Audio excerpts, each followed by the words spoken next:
Bismillahirrahmanirrahim. Assalamualaikum warahmatullahi wabarakatuh. Assalamualaikum warahmatullahi wabarakatuh. Assalamualaikum warahmatullahi wabarakatuh. Assalamualaikum warahmatullahi wabarakatuh. Assalamualaikum warahmatullahi wabarakatuh. Assalamualaikum warahmatullahi wabarakatuh. Assalamualaikum warahmatullahi wabarakatuh. Alhamdulillahirabbil alamin. Wassalatu wassalamu ala asrafil anbiya'i wal mursalin wa ala alihi wa sahbihi azmain, amma ba'd. Puji syukur kita panjatkan kehadirat Allah Subhanahu wa taala yang telah memberikan kita nikmat kesehatan, nikmat kesempatan, sehingga pada kesempatan kali ini kami dari mahasiswa Universitas Islam Negeri Dato Karama Palu, jurusan Ekonomi Syariah, Fakultas Ekonomi dan Bisnis Islam. Kami di sini dari semester 5. Di sini kami akan mempresentasikan materi kami dari mata kuliah Manajemen Sumber Daya Insani.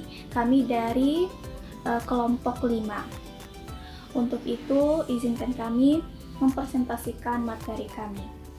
Baik, di sini saya akan menjelaskan mengenai apa sih kinerja itu.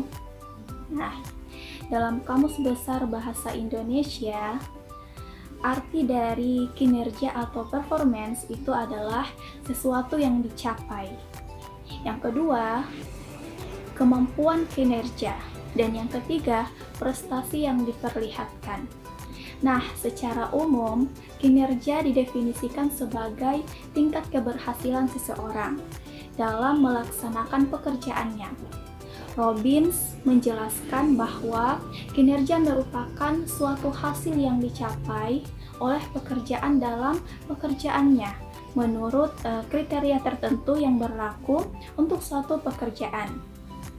Sedangkan menurut Moe Haryono, kinerja atau performance merupakan sebuah penggambaran mengenai tingkat pencapaian pelaksanaan suatu program kegiatan atau kebijakan dalam mewujudkan sasaran, tujuan, visi, dan misi organisasi yang dituangkan dalam suatu perencanaan strategi suatu organisasi.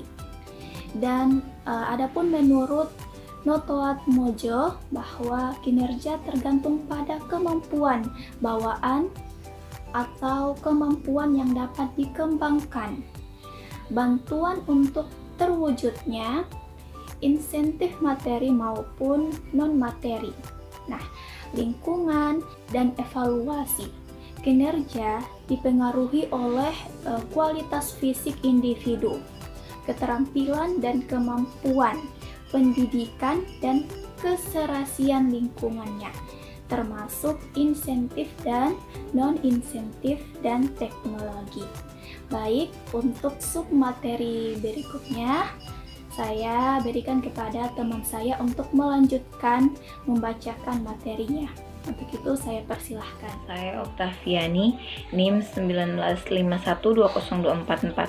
Baik, saya akan melanjutkan penjelasan materi dari Saudari Nur Haja Jasman, yaitu tentang manajemen kinerja. Secara umum, manajemen kinerja merupakan suatu upaya komunikasi yang dilakukan secara berkelanjutan antara karyawan dengan atasan dengan tujuan untuk mencapai tujuan utama sebuah perusahaan. Menurut Baird, definisi manajemen kinerja adalah suatu proses kerja dari sekumpulan orang untuk mencapai tujuan yang telah ditetapkan, di mana proses kerja ini berlangsung secara berkelanjutan atau terus-menerus.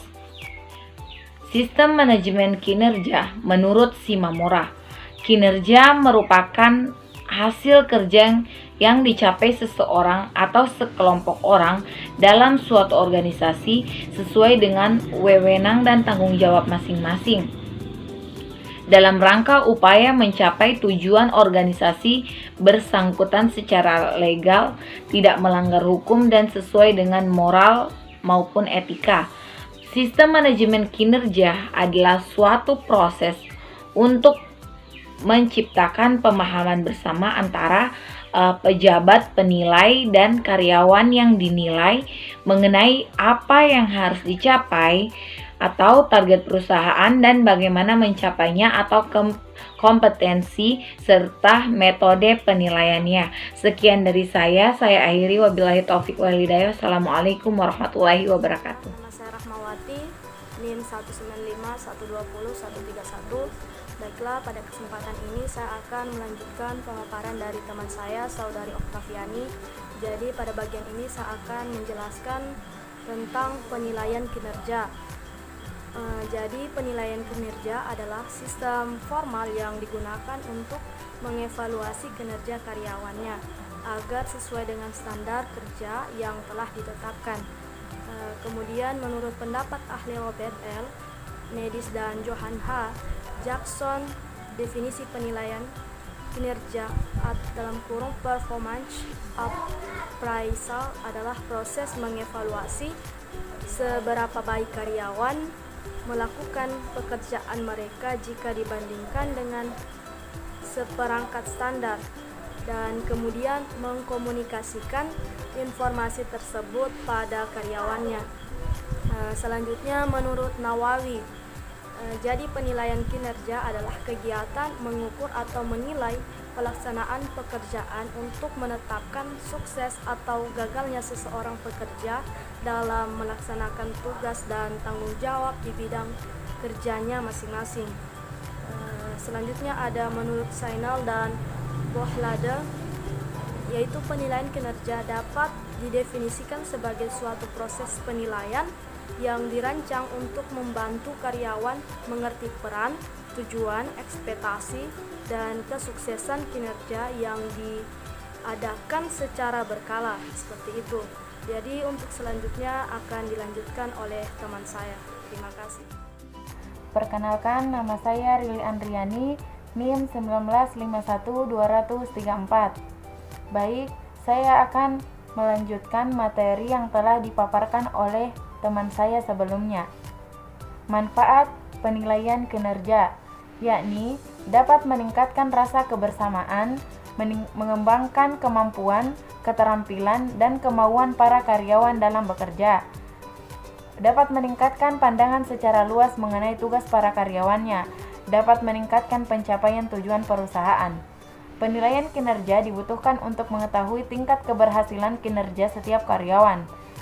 Penilaian kinerja digunakan untuk menilai keberhasilan atau kegagalan pelaksanaan kegiatan atau kebijaksanaan sesuai dengan tujuan yang telah ditetapkan dalam rangka mewujudkan misi dan visi perusahaan. Mengapa penilaian kinerja penting? Setelah evaluasi kinerja dilakukan, perusahaan dapat mengetahui lebih dalam apa saja kelebihan dan kelemahan karyawan, juga aspek yang perlu dipertahankan, diperbaiki, maupun dikembangkan lebih lanjut. Dari data tersebut, perusahaan dapat mengidentifikasi apa saja kebutuhan pengembangan dan pelatihan karyawan. Terima kasih. Wassalamualaikum warahmatullahi wabarakatuh. Perkenalkan, nama saya Emi Amiarsih, NIM 19512061. Di sini saya akan menjelaskan tentang syarat penilaian kinerja. Ada 5 syarat penilaian kinerja yang efektif. Yang pertama yaitu relevan, kemudian sensitivity, reliability, acceptability, dan practicality. Yang pertama yaitu relevan, artinya hal-hal atau faktor yang diukur adalah relevan terkait dengan pekerjaannya, apakah itu outputnya, prosesnya, ataupun inputnya. Kemudian yang kedua, sensitivity. Sistem yang digunakan harus cukup peka untuk membedakan antara pegawai yang berprestasi dan pegawai yang tidak berprestasi. Kemudian yang ketiga, reliability. Sistem yang digunakan harus dapat diandalkan, dipercaya bahwa tolak ukur yang objektif, sahih, akurat, konsisten, dan stabil. Kemudian yang keempat, acceptability. Sistem yang digunakan harus dapat dimengerti, diterima oleh pegawai yang menjadi penilai maupun yang dinilai, dan memfasilitasi komunikasi aktif dan konstruktif antara keduanya. Kemudian yang terakhir atau yang kelima yaitu practicality. Artinya semua instrumen misalnya formulir yang digunakan harus mudah digunakan oleh kedua pihak, tidak rumit, mengerikan, dan tidak berbelit-belit. Sekian penjelasan dari saya, kurang dan lebihnya saya mohon maaf, dan saya akhiri dengan wabillahi taufik wal hidayah. Wassalamualaikum warahmatullahi wabarakatuh. Perkenalkan, nama saya Nurhaliza, NIM 1951237. Baiklah, di sini saya akan melanjutkan materi yang telah dipaparkan oleh teman saya sebelumnya. Standar kinerja. Standar kinerja menurut Wibowo merupakan pernyataan tentang situasi yang terjadi ketika sebuah pekerjaan yang dilakukan secara efektif. Dan ketika karyawan berproses menyelesaikan pekerjaannya, ada pedoman tentang langkah atau cara urutan dalam melakukan kerja agar tepat pada sasarannya. Kemudian, menurut Wirawan, standar kinerja adalah target, sasaran, tujuan upaya kerja karyawan dalam kurun waktu tertentu. Dalam melaksanakan pekerjaannya, karyawan harus mengarahkan semua tenaga, pikiran, keterampilan, pengetahuan, dan waktu kerjanya untuk mencapai apa yang telah ditentukan oleh standar kinerjanya itu sendiri. Standar kinerja membantu manajer dan pekerja agar lebih mudah memonitor kinerja dan digunakan sebagai dasar evaluasi. Sebagai organisasi, harus mempunyai standar kinerja yang jelas dan dapat diukur. Kemudian, adapun tujuannya agar pekerja efektif dan efisien sesuai visi misi yang sudah ditetapkan dan ingin dicapai sebuah perusahaan itu sendiri. Standar kinerja memberikan penjelasan kepada karyawan mengenai tindakan yang harus ia lakukan apabila berada di dalam kondisi tertentu yang mungkin terjadi dalam pekerjaannya itu. Cukup sekian yang dapat saya sampaikan. Dan kurangnya, Assalamualaikum warahmatullahi wabarakatuh. Nama saya Muhammad Imam Rizaldi, NIM 195120259. Saya perwakilan dari kelompok 5. Baiklah, saya langsung saja melanjutkan materi dari teman saya. Tantangan penilaian kinerja. Menurut Mangkuk Prawira 2002, tantangan penilaian kinerja terdiri dari 1. Kendaraan legal penilaian kerja harus bebas dari diskriminasi yang tidak sah atau tidak legal. Apapun bentuk penilaian kinerja yang digunakan, Departemen SDM harus terpercaya dan absah. Jika tidak, keputusan penempatan mungkin ditentang karena hal itu melanggar hukum tentang pekerjaan yang sama dan mungkin hukum lainnya. 2. Bias penilai masalah dengan ukuran subjektif adalah peluang munculnya bias. Bentuk bias penilaian meliputi hal-hal berikut. A. Halo efek. Bias ini terjadi ketika opini personal penilai terhadap karyawan mempengaruhi ukuran kinerja. B. Kesalahan kecenderungan. Sentral, beberapa penilai tidak menyukai untuk menilai karyawan dalam hal efektif atau tidak efektif. Mereka menempatkan angka-angka penilainya dekat dengan rata-rata. Inilah yang disebut bias atau kesalahan penilai. C. Bias kemurahan dan ketegasan hati bias. Kemurahan hati terjadi ketika para penilai cenderung begitu mudah dalam menilai kinerja para karyawan. Beberapa penilai melihat semua karyawan adalah baik dan memberikan penilaian yang menyenangkan. Ya, sekian materi dari saya. Wabillahi taufiq wal hidayah. Wassalamualaikum warahmatullahi wabarakatuh. Perkenalkan, nama saya Sapardi, NIM 195120117. Baik, di sini saya akan melanjutkan penjelasan materi dari teman saya, yaitu penilaian kinerja. Dalam penilaian kinerja, ada metode-metode untuk penilaian kinerja. Menurut Randi dan Mesari, penilaian kinerja adalah proses mengevaluasi seberapa baik karyawan melakukan pekerjaan mereka. jika dibandingkan dengan seperangkat standar. Dan kemudian mengkomunikasikan informasi tersebut kepada karyawannya. Adapun jenis-jenis metode penelitian kinerja. Yang pertama, traditional assessment.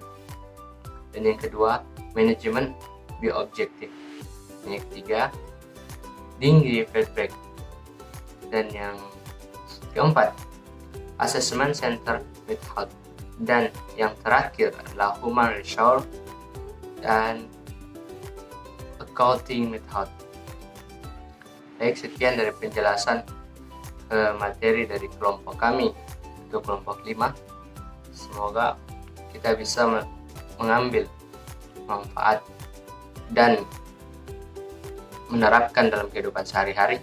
Mohon maaf atas kekurangan dari pemateri kelompok kami. Saya akhiri. Assalamualaikum warahmatullahi wabarakatuh.